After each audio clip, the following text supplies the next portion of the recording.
bacon in anyway. It's I went with just a little bit of bacon grease. So we let that saute in the pot. I cooked up all my bacon and I took it out of the pot. My pot was a little blackened on the bottom, too much, so I did a quick clean out. Now sauteing the onions and the celery.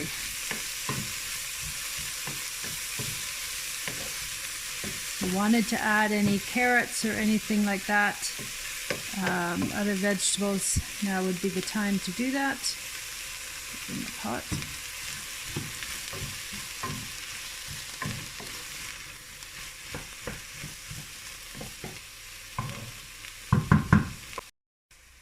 Okay, and here I have a 1/4 cup of flour and a 1/4 cup of water. Just going to mix my flour so it's not going to get lumpy.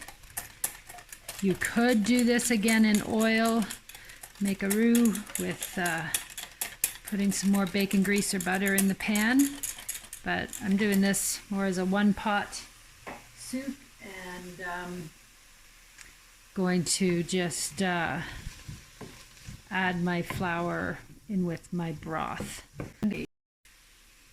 Okay, now that the vegetables are softened slightly and looking good, I'm going to add my milk, which I don't do dairy, so this is just a plant-based milk. This one's almond milk, unsweetened, unflavored. And but you could whisk together 2 cups of water and 1 cup of powdered milk, and that would be the same thing. So putting in my milk, and this is vegetable broth.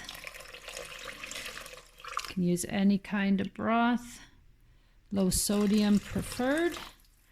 Really important to look at your sodium intake, and remember, if you're looking at any packaged goods, 5% or less of your daily requirement is good, and 15% or more sodium is not good.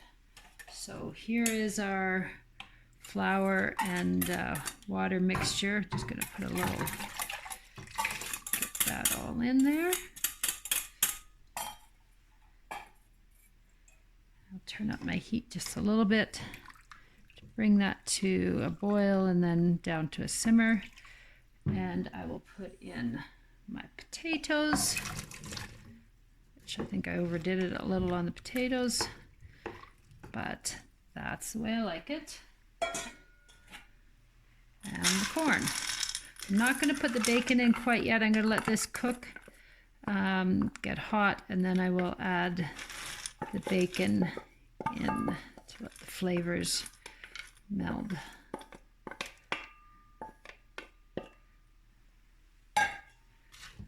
Okay, so that is looking yummy. Let that come to a boil. I will put in my thyme and a couple of bay leaves.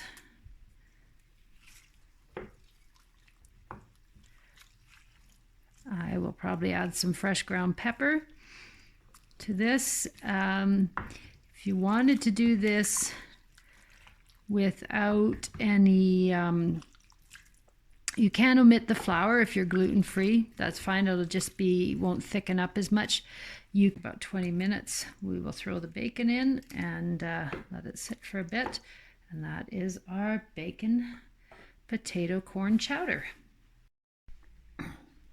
So here's my finished product of my soup. It looks delicious. Put a little basil leaf on to garnish it, and you can do what you want, but I managed to snag one bowl. My family just devoured this. They gave it the 2 thumbs up. So I hope you enjoy this recipe, and as I said, you can adapt it however you want. Switch it up with sweet potatoes. I would peel them if you use sweet potatoes, and add more vegetables if you want. I did add carrots that aren't on the recipe, and everything else was pretty much the same. All right, enjoy.